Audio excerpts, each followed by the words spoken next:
分享一个我在显化路上的感触和经验。你在越来越习惯去应用显化的过程中，你就会越来越发现自己的限制性信念和自己之前很多奇怪的都不知道哪儿来的行为模式。在这个过程中，你会发现你的身体就是你自己最好的配合，因为你不是你的身体，你的身体是你最直接的在这个物质世界去体验这个世界的工具，所以你的身体是跟你一致的，它在反映着你的状态。就讲一个我显化我自己的过敏性鼻炎好了的这个故事。的确在这条路上我的过敏性鼻炎好了，但是其实我真的是不知道我这个鼻炎是怎么好的。我已经很长时间没有去难受了，因为鼻炎难受的时候的确是很难受。但是最近在看到我姐妹身上发生的事儿的时候，我知道我这个鼻炎是怎么好的了。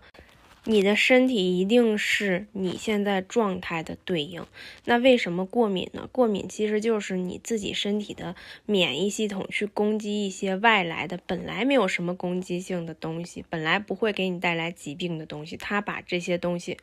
当作是敌人去攻击了。也可以说就是你的身体过于敏感，过于小题大做，过于把那些本来你就应该觉得没有事儿的那些人事物当成了攻击对象，去攻击人家，去说人家怎么地，然后就得了过敏性鼻炎。在你吸入一些空气的时候，可能里面有一些什么东西，别人都觉得无所谓，但是你就觉得你过敏，然后你就开始难受了。但是过敏的这个行为明明就是自己的免疫系统太过于敏感，自己去攻击自己，然后自己难受的一个过程。在慢慢这个成长的道路上面，你会越来越能够去接纳你身边的这些人，你越来越能够去允许一切的发生，因为你觉得他就是那个样子，不害你任何的事情，你不会对他产生多少的心理波澜，多少的情绪反应，所以你不会抓住一个人就过于敏感去评价人家怎么样。但是我以前不是这样的，我不知道你们有没有过这样的经验，就是大街上面有一个跟我毫不相干的人，或者是我跟我关系不是特别好的一个姐妹找了一个什么样的男朋友，再或者是我哪个朋友他们家的小弟小妹怎么样，一起出去干了一个什么事儿，就是这些跟我其实毫不相干的人，这些根本不会影响我生活正常轨迹的人，他们出现在我世界里面的时候，以前的我也会就是去攻击他们，就类似于我看他们不爽，我觉得他们这个那个怎么样，就是不停的去评价人家别人。那个时候的我是无意识的在做这种事儿的，我也不知道我为什么要去评价别人，我也不知道我自己为什么给别人那么多的定义，人家害我什么事儿了，我真的不懂。现在回想那个时候的我自己但是你世界里面的所有人都是你内心的投影，一个明明在别人眼里面就无关轻重的人，别人眼里面就觉得可以正常相处的人，但是那个时候的我为什么看见人家就觉得那么的碍眼呢？为什么我看见人家就要评价这评价那，或者是怎么样呢？其实我早就把我自己之前的那个状态忘记了，但是在前2天跟我姐妹出去就是聊起来的时候，看见她的一个状态的时候，我忽然发现了我以前也是这个样子。但是你知道，你的世界就是你的投影，你的世界里面只有你一个人。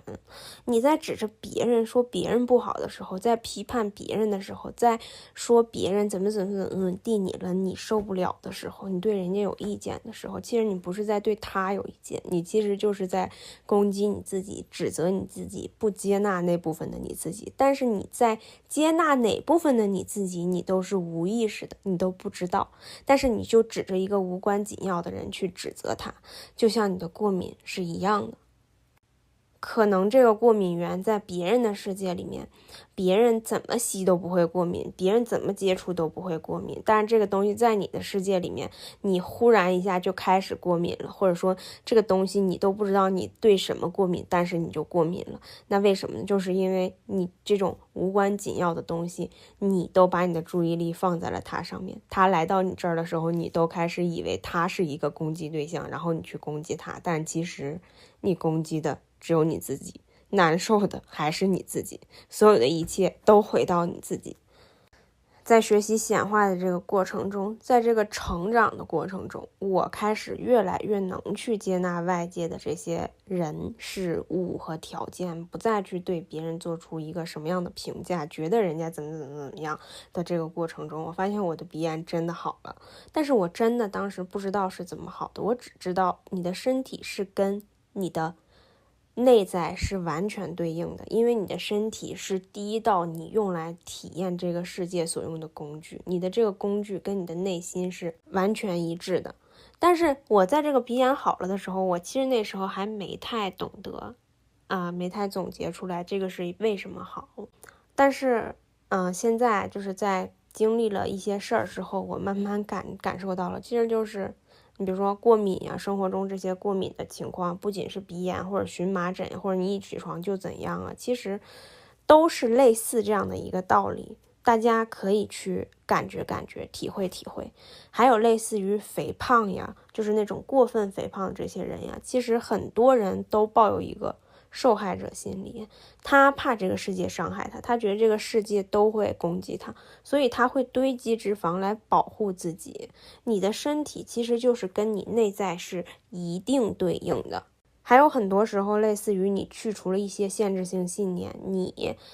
不再相信那个之前的自己的时候，你就会闹肚子、拉稀、上吐下泻，这些都是正常的，因为你在排除一些旧的东西，更新自己，身体也会用它的方式做同样的动作。